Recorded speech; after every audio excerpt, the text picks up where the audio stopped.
40% y un 2% de la población infantil y juvenil padece un trastorno que es el trastorno obsesivo compulsivo. Sus síntomas pueden llegar a ser hasta despreciar la compañía, por ejemplo, de una madre o de una abuela, hasta lavarse constantemente las manos. Una serie de obsesiones y supersticiones marcan este trastorno, una enfermedad mental de la que vamos a hablar hoy en el programa con la psicóloga clínica Clara Lacunza. ¿Qué tal, Clara? Bienvenida, buenas tardes. Hola, buenas tardes, gracias. Bueno, ¿qué es el trastorno obsesivo compulsivo? ¿Cuáles son los principales síntomas y las causas que genera este tipo de obsesiones o supersticiones en los niños? Pues el trastorno obsesivo compulsivo, hablamos de él cuando una persona tiene, bien sea un niño o un adulto, tiene obsesiones o compulsiones o las dos cosas, porque frecuentemente aparecen las dos cosas juntas. Entonces hablamos de obsesiones cuando una persona tiene repetidamente en su conciencia una serie de ideas, de pensamientos o de imágenes que le generan mucho sufrimiento, mucha ansiedad, porque tienen un contenido que le resulta muy desagradable o molesto.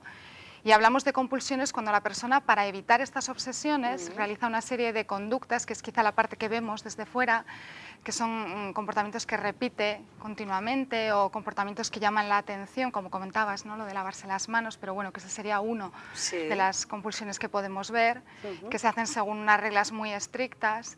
Entonces, cuando aparecen estas obsesiones o compulsiones en un grado que genera ya mucho malestar en la vida de las personas, genera mucha ansiedad sobre todo, hablamos de un trastorno obsesivo-compulsivo. ¿Y por qué? ¿Por qué surge esto? ¿Qué causas? ¿Hay causas hereditarias? ¿Hay algún factor que puede desencadenar esta enfermedad, esta situación? Pues las causas serían múltiples. La mayoría de los trastornos mentales parece que responden a una multiplicidad de factores, ¿no? Entonces sabemos que hay aspectos genéticos, de manera que si un familiar de primer grado está afectado, pues por ejemplo los hijos tienen más riesgo. No quiere decir que si los padres lo tengan, los hijos lo vayan a tener, pero sí que hay una predisposición.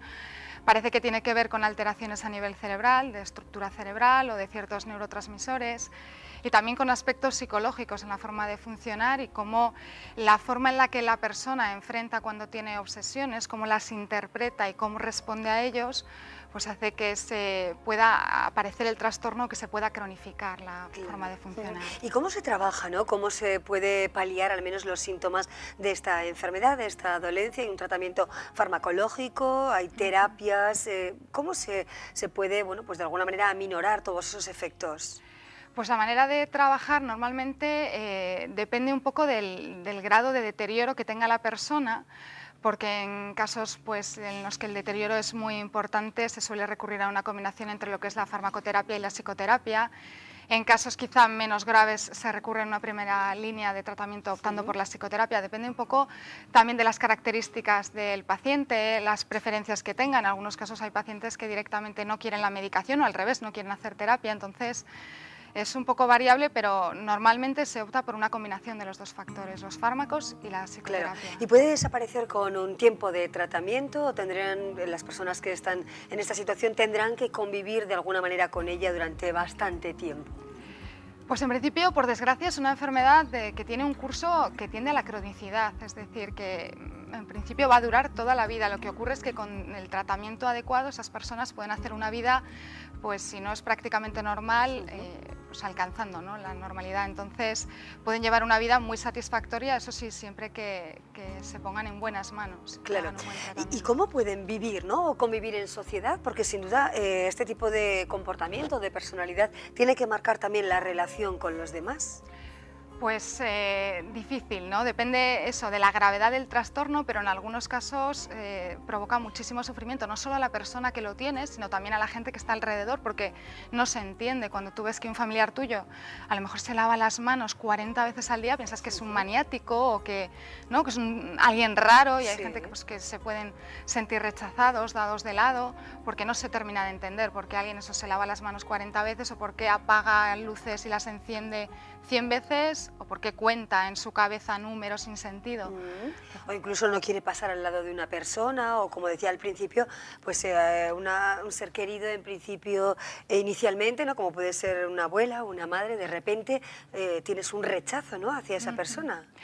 Sí, bueno, depende a qué es lo que afecte la obsesión. Sí. Por ejemplo, si yo desarrollo la obsesión de que si te toco puedo contraer el cáncer, pues claro, no me voy a relacionar con la gente que tengo a mi alrededor y la gente desde fuera no va a entender por qué no te quiero dar la mano o por qué no me siento en el coche en el sitio en el que tú has sentado si pienso que si me siento me va a ocurrir algo. Entonces es difícil de entender para las personas que están alrededor hasta que alguien no explica en qué consiste este trastorno. Sí, hay que tener en cuenta, por ejemplo, a familiares o en diferentes grados, ¿no?, de consanguinidad, que puedan tener tics. Esto nos puede hacer pensar que quizá nuestros hijos puedan desarrollar algo así, ¿o no está estrechamente relacionado?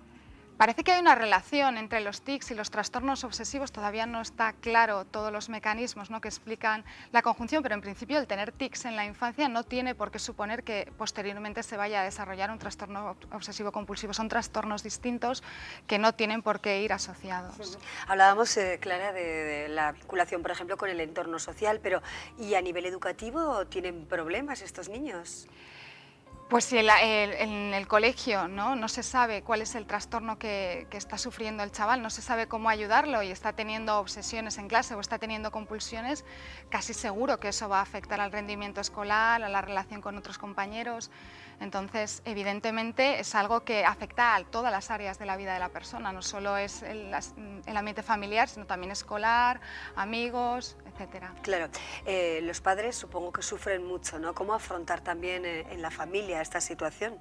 Claro, porque sobre todo es el aspecto importante de no saber qué es lo que está ocurriendo, no saber por qué hace esas cosas que hace, pensar que no, pues es que esta persona es un raro o se está volviendo loco, que también es una creencia muy extendida, que esto tiene que ver con la locura.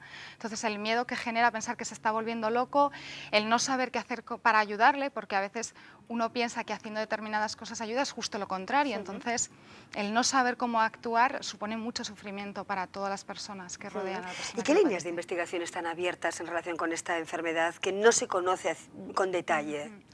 Pues hay muchas líneas, evidentemente todavía no sabemos cuál es la causa exacta ni cuáles son los mecanismos que están implicados en el trastorno, no sabemos a día de hoy si hay técnicas más eficaces que las que tenemos, probablemente se desarrollarán nuevas líneas de tratamiento porque las que tenemos, a pesar de que son muy eficaces en un alto número de pacientes, no consiguen la remisión total en todos ellos. Entonces, habría líneas destinadas a averiguar el origen, las causas por las que se mantiene, cómo tratarlo de manera más eficaz. Bueno, un trastorno desde luego que llama poderosamente la atención, que hace sufrir, ¿no?, a quien lo padece, porque pierde mucho tiempo, entiende una persona que tiene que seguir estos rituales, estas pautas que le marca su propia mente, ¿no?, su propio cerebro, pierde mucho tiempo en el día a día, ¿no? Claro, es que hay personas cuando el cuadro ya es un cuadro grave que puede dedicar 5, 6, incluso 7, 8 horas al día a hacer una pauta que repite continuamente. A lo mejor, yo recuerdo un caso de un chaval que podía estar 5 horas en el baño observando a ver si tenía o no tenía una mancha determinada. Imaginemos que suponen 5 horas al día en el cuarto de baño para una persona. Es que es tremendamente angustioso y supone mucho sufrimiento. Bueno, pues con ese ejemplo nos quedamos, desde luego, 5 horas pensando que uno tiene algo que quizá es negativo, ¿no?, para el desarrollo de su vida, cuando realmente es una enfermedad mental, ¿no?, el trastorno obsesivo compulsivo. Clara Lacunza, muchísimas gracias por acompañarnos y darnos estas pautas acerca de esta enfermedad. Gracias y muy buenas tardes. Buenas tardes. Bueno, hoy hemos hablado con la psicóloga clínica Clara Lacunza sobre una serie de obsesiones, manías o supersticiones entre los niños o adolescentes, entre la población juvenil. Abrimos así el programa, hacemos ahora una breve pausa y enseguida vamos a repasar, desde luego, los resultados de las elecciones que hemos vivido este domingo, de las elecciones europeas, sobre todo de cómo votó Pamplona y la comarca en nuestra tertulia municipal.